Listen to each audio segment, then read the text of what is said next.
Out of the past, phantoms of a world gone by speak again the immortal tale, the Tapestry Horse.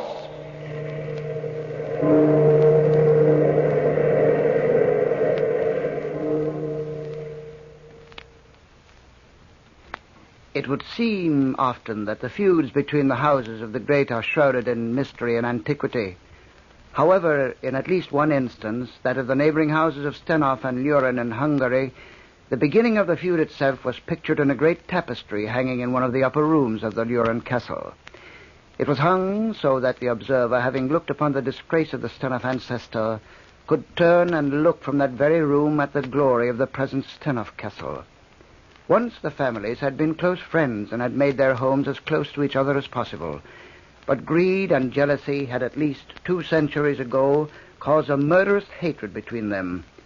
I observed the inconceivable finale of this great feud between these 2 houses at first hand because of my position as personal servant and confidant to young Master Frederick Luren.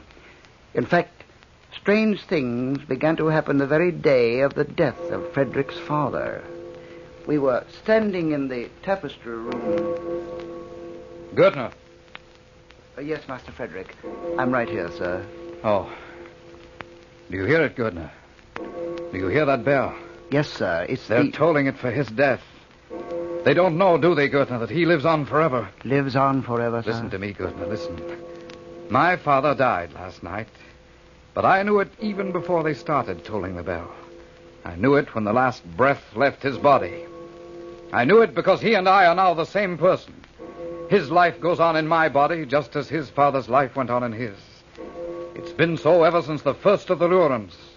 Our spirit is undying. It has always been a great house, sir. Greater than the house of Stenhof, eh, Gertner? Yes, greater than the Stenhofs. Much greater, Master Frederick. Master Frederick no longer, Gertner. Baron Frederick now. Yes, sir. Baron Frederick.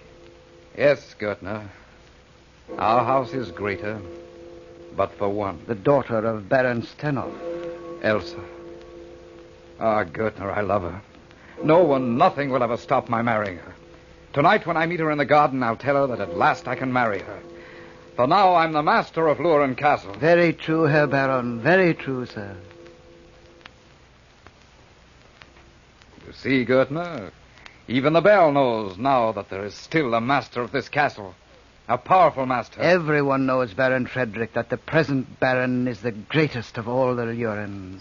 This tapestry, Gertner, the fight in that scene, it happened almost 200 years ago, and yet it seems that it's still going on. The Lurens won that fight, sir. Yes, and the Stenhofs swore vengeance from then on, even to the last of us, Gertner. Even down to me. And such a hatred, sir, will last until one family is destroyed. Baron Stenhof hates me personally, though, Gertner. And he hates me with a deadly hate. Still, today is the day we must meet, he and I. For today, as happens only once a year, the Baron Luren and the Baron Stenhof meet to discuss affairs of state. Stand by me, Gertner, while he's here. Take stock of what he says. It wasn't long before the Baron Stenhof was announced. I noticed during the interview that he looked very often at the tapestry, and his eyes followed back each time to the face of Frederick Luren. As I followed his glance, I could see why. The face of the Luren in the tapestry was exactly the face of my master. The likeness and the look of proud superiority were the same. From the moment the Baron Stenhof entered the room, there was an air of animosity between them. Good day, Baron Frederick. Since it is necessary, Baron, come in. The chair here is prepared for you. I see, so that I may gaze directly at that accursed tapestry. It's not a favorite of yours, sir, I know that. But it is a favorite of mine, and this, remember, is my house. You are no more polite young man than your father before you. While my father's body still lies in this house, even such a man as you, Baron Stenhof, must feel a duty of some respect. Never, Baron Frederick, shall I feel respect for a Luren, dead or alive. Beware, sir, someday you may be taken as suddenly as he was. Ridiculous. Why, I'm as strong and healthy as a horse. As that horse there in the tapestry, perhaps? That is a tremendous beast, sir. And like you, Baron, it was a Stenhof. I doubt that you could ever master a Stenoff horse. I dare say, sir, I could ride any horse alive. Someday, no doubt, there will be one that will master you, Frederick. Let us hope not, Baron. That would indeed be unfortunate for my proposed marriage to your daughter. My daughter? In fact, I have already asked Elsa, and she has agreed, pending your consent. Because she knew you would never have it. Our families were born only to hate and to destroy each other. That is still true, Baron, but for one, Elsa. The blood must have weakened in the Lauren line, Frederick. You would try to get the mastery of my estates now by marriage, rather than murder. I warn you, Frederick. The hatred reflected in that horse's eyes, there in the tapestry, against that murdering Lauren, is not dead yet. 200 years ago, Lauren murdered a Stenoff, and the hatred lasts in the eyes of a tapestry horse. And in the heart of a Stenoff. Have you noticed, Frederick, the face of the Lauren in that tapestry? It is your face, exactly. While you were talking, Baron, I've been looking at the eyes of that horse. Tonight I see that they're really like human eyes, like your eyes, in fact. Strangely like yours. Perhaps I, too, shall come back after death. As a horse? No, Baron, remember the prophecy about our families. A lofty name shall have a fearful fall, when as the driver over his horse, the mortality of Lauren shall triumph over the immortality of Stenoff. Perhaps if I were to prove that I could ride a Stenoff horse... Perhaps. Try it. Try it someday, Frederick. I have never heard a stranger conversation, nor have I seen such looks of hatred upon two men's countenances. This being a tale of hatred can have no definite meanings, for hatred itself, in its very essence, is insidious. Yet I knew there was a very definite threat in the Baron Stenoff's last words. And nevertheless, that evening, Frederick went as usual to the garden of the neighboring Stenoff castle to meet his lovely Elsa. Elsa? Frederick, my darling. Oh, Elsa, my darling. I was afraid you wouldn't be able to come. Is tonight different from any other night? I couldn't miss seeing you like this, even if it were only for a minute. Nothing could stop me. I was afraid that your father would be watching you. I spoke to him today. You spoke to him about us? Yes. He was furious. He threatened my life. Your life? Oh, Elsa. Elsa, come with me now. Come tonight. We'll be married tomorrow and live safely together, safe from your father, from all the evil things that he thinks and plans. I want to, Frederick. I want to so much. But you shall not, Elsa. You certainly shall not. Father. Well, you see now, don't you, Baron, that Elsa wishes to marry me as much as I wish to marry her. I told you before that was impossible. You're an old man, Baron. Someday you'll be powerless to stop us. Then... Even then, Baron Frederick. Even then, you will not be safe. Watch then, Baron Frederick, after I've died, for your chance to ride a Stenoff horse. What does he mean, Frederick? Father, what is this? It's a part of the threat he made this afternoon. A threat that shall be carried out, Frederick. Wait and see. And now, Elsa, come with me, back to the castle.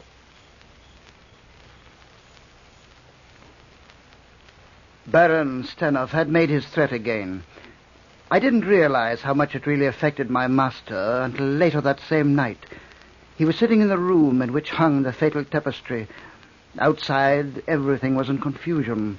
But there, high up in the castle, not a sound could be heard. I knocked on the door. Come in. Baron Frederick. Baron Frederick, sir. Well, good. Now, what's all the excitement? The stables. The stables of Stenoff. Baron, look out there. Out the window, sir. They're on fire. What? Well, is that so exciting, Gurtner? But they're about to collapse, sir. The animals, all the horses, they can't save them all. It's a just vengeance on Stenoff. He loved his horses best of all, Gurtner. If he loses them, it's only the first sign that he's going to lose all he has. You see, they're running wild, sir. All the horses. Look, they're escaping. It's strange, Gurtner, that I should have been here, looking at a horse while this was going on. The Tapestry horse. Yes. I came into this room because I wanted to look at it again. It's a magnificent animal. Now you see out the window there, Gertner. None of the horses that the present Stenhoff has is as big or as strong as this one. Baron Frederick! Baron Frederick! Look there. What? The roofs of the stables have just collapsed. And I saw the Baron run into them just this minute. Then that's the end of him. Oh, I know, but look at the tapestry now, sir. Look at it. What? What about it? That horse. In the tapestry there. It moved. No. The light of the fire is playing strange tricks with the figures. But no, sir. Look. Look there now. His head has turned. He's looking at you, sir. Looking at you now, right at you. His eyes. His eyes, Gertner. They're like human eyes. They seem to glow with hate. Gertner, look. He's moving again. And your shadow, Baron. Your shadow. It's fallen exactly over the figure of the man on the ground. Gertner, look out the window there, quickly. Oh, yes, sir. It is. It is. Running from the ruins of the stable. It's a horse. Exactly like this one in the tapestry. Baron Frederick, it's coming into your own courtyard. Quickly, Gertner, quickly. We must get out of here. Down there and catch that beast. Quickly, Gertner. Baron Frederick, look! What? Tapestry horse. It's gone from the tapestry. There's nothing there now but an empty space. Quickly, Gertner, quickly. Lock that door and lock it securely.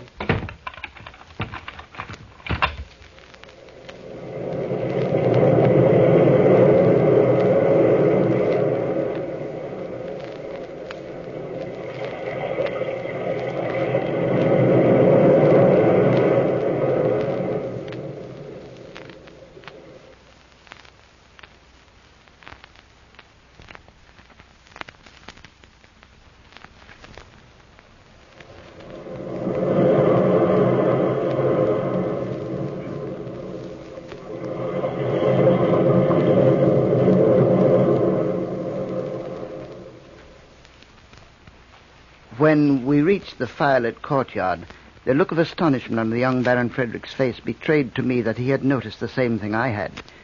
The horse now before us was exactly the same beast we'd been watching with such fascination in the tapestry. It had the same enormous fawn-colored body, the same magnificent head, the same eyes. Good. The eyes. Look at that animal's eyes. Why, they're almost like human eyes, sir. The way they look at me. They stare at me as though the beast actually hated the sight of me. They're like the eyes of... Like the eyes of Baron Stenhoff. Gertner.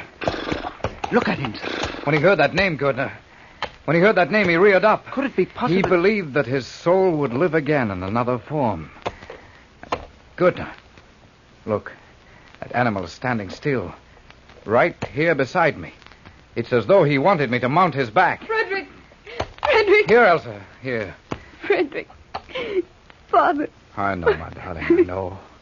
I saw it all from the window, but I was powerless to do anything. Hold still now. Be quiet.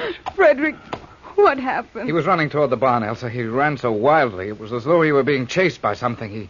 He seemed frightened. The horses. He loved his horses. He was afraid for them. He ran right into the barn, Elsa. Right into the flaming barn. Nothing escaped the wreck, Elsa. Nothing. Except this one horse. I've never seen it before, Frederick. It's not one of ours. But it must have been. It ran from the wreckage of that stable. From that very stable where Father was killed. Say it, Frederick. Go ahead and say it. Yes, Elsa, from that very barn. Look, Frederick. Look. He's standing still beside you. As though he wants you to mount him. Yes. Perhaps I will. Perhaps I will. That horse, sir. And why not? Remember, sir, the tapestry. Well, so much the better, Gertner, so much the better. If it really is what we think it is, think what it will mean. But remember, sir, remember the prophecy as the rider over his horse. And now, Gertner, now is the chance to prove that prophecy. Here, hold. No, Frederick, no. I have a premonition. Don't try to ride him. Don't, please, Frederick. Oh, now, Elsa, my darling. Look, I'll mount him right around the courtyard here and be right back. No, Frederick, please. Why not wait, sir? Wait until the horse has been rested before you try to mount him. The excitement tonight, all that has happened, he may be better in the morning. Well, perhaps you're right, Gertner. Perhaps. Very well, Stenoff horse. We'll rest you until tomorrow. And then, Alurin, for the first time, will ride a Stenoff horse. Frederick, the way you say that, almost as though you hated the horse himself for being a Stenoff. A Stenoff. He's a Stenoff, all right. Why, it's almost as though he understood every word you say, sir. Yes, Gertner, I believe he does. What are you two talking about? What do you mean? Elsa, these things are not for you to worry about. Tomorrow we will ride. For tonight, the fire is almost burned out now. You'd better go back to your room and get some sleep, Elsa. In the morning, then we'll see how the prophecy turns out. Good night, then, Frederick. Good night. Good night, Elsa. Shall I take the horse to our stable, sir? Yes, Gertner, and quickly. Very well, sir.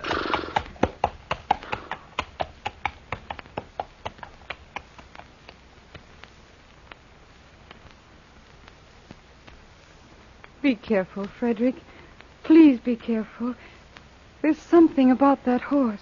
Oh, last night, Elsa, when it was dark and there was only the light of the burning stables to see him by, I'll admit he did look terrifying. But today... Today he will look just as terrible. Well, here comes Gertner with him now. We shall see. He looks like a beast from the Middle Ages. Yes, they had horses like that then, didn't they? Tremendous, fierce beasts they were. I've heard Father talk about them sometimes. He seemed fascinated by them. Your father? You know he was fascinated by horses. He studied them as though they were a science. Oh, look out! He'll be all right, Elsa. Gertner has a firm hold on him. Here he is, sir. Good. And we're ready, Watch, then. Watch as Alurin rides a Stenoff horse. Or is it a jackass? Hold still there. Are you still going to ride him, sir? More so now than ever, Gertner. Here, give me a hand up. Very well, sir. There, hold still. There. Now the Stenoff horse will find a rider. Away we go. Oh, no. Bring him back, sir. Frederick, stop! He's carrying you off into the woods. Pull him in, sir. Pull him in, sir. Frederick! Gertner, what can we do? Go get another horse. Go after them. It's no use, madame. It's no use. That horse is as swift as the wind. He's carried the Baron much too far to catch them. There must be something we can do. We can't let them go just like that. There may be one thing. What is it? Well, I'm not certain, but there must be something, some answer in that room. What room? Gertner, tell me what you're thinking In of. the room with the tapestry. Come, madame, with me, quickly. There may be an answer there. Take me there. I don't understand, but perhaps you can show me. I'll take you to the room with the tapestry. The tapestry that your father hated so much. The one... The one with the horse in it. Gertner. That's it. That horse. The very one. That horse. He was like the one Frederick is riding now. That is why we will go there. Oh, here we are, madame. Here's the room. Why is it locked? Baron Frederick ordered it so after last night. Last night? Did something happen up here last night? The horse seemed to come alive last night as we watched it in the light of the burning stable. It's so dark in here. I'm frightened. Gertner, the windows are open and yet it's dark. It's as though the room were filled with smoke. Is there a lamp? Something to make more light. Gertner, did you hear that? Yes, madame, I heard it. We must work quickly. Anything may happen now. It was like the whinny of a horse. Gertner, a lamp, some kind of a light. Yes, madame, just a moment. Here. Here's a lamp. You wait until I light it. There's still oil in it. Hurry, Gertner, hurry. This darkness, it's awful, like a blanket over the room. There you are, madame, there. At last. Now I can see a little, but it's still dark. Give me the lamp, Gertner. Let me look at the tapestry. Over here, madame. Gertner, it's gone. The horse is gone. He left the tapestry last night, right before we found that horse in the courtyard. Oh, Gertner. The lamp, madame. Look out, the lamp. The lamp. Why, it's fallen over. It's burning. The whole room's afire. Oh. Look there. The flames seem to have leapt all over the walls. Run, Gertner. Run for our lives. This way, madame. This way. The door is over here. Did you hear that, Gertner? Did you hear that noise? It was as though the horse was right there in the room with us. Yes, sir, perhaps it was, madame. Yes, indeed, I heard it. Look ahead. The fire seems to have run ahead of it. It's almost at the stairs.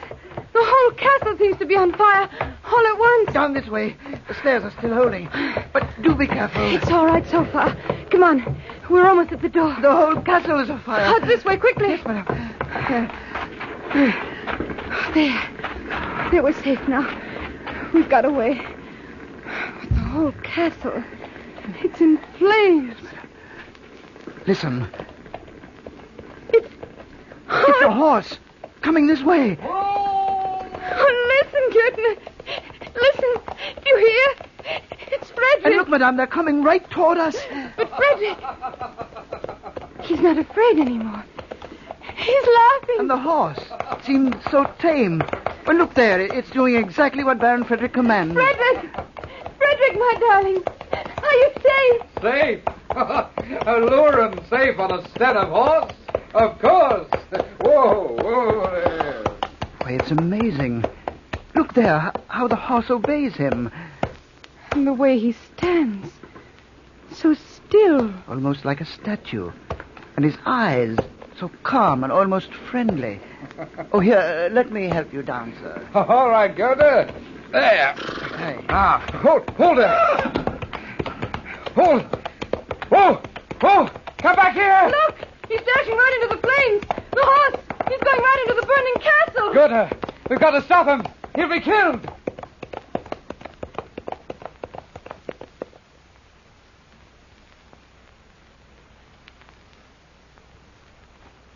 We were sure that everything that had been inside that inferno was completely destroyed.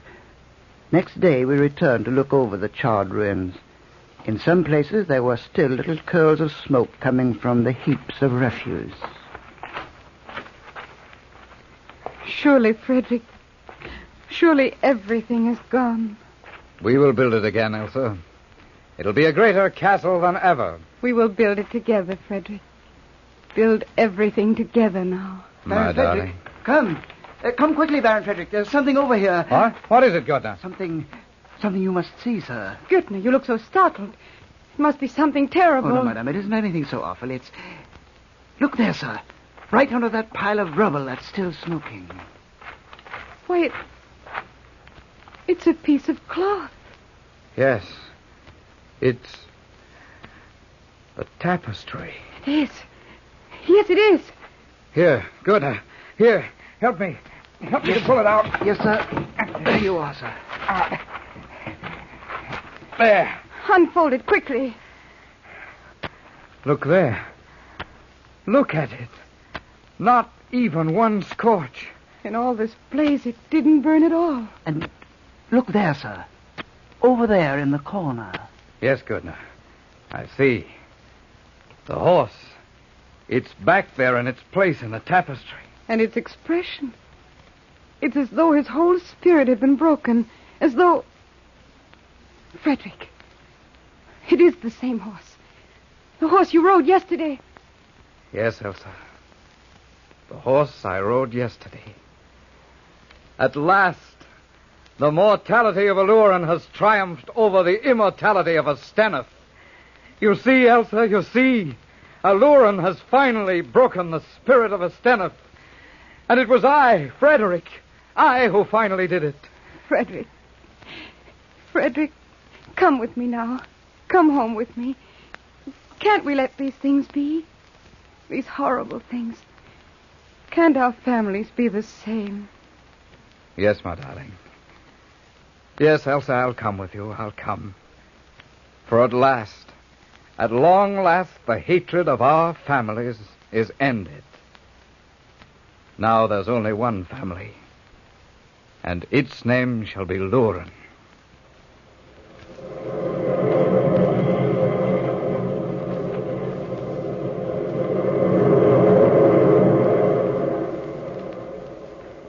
From the time-worn pages of the past, we have brought you the story, The Tapestry Horse. Bellkeeper, toll the bell!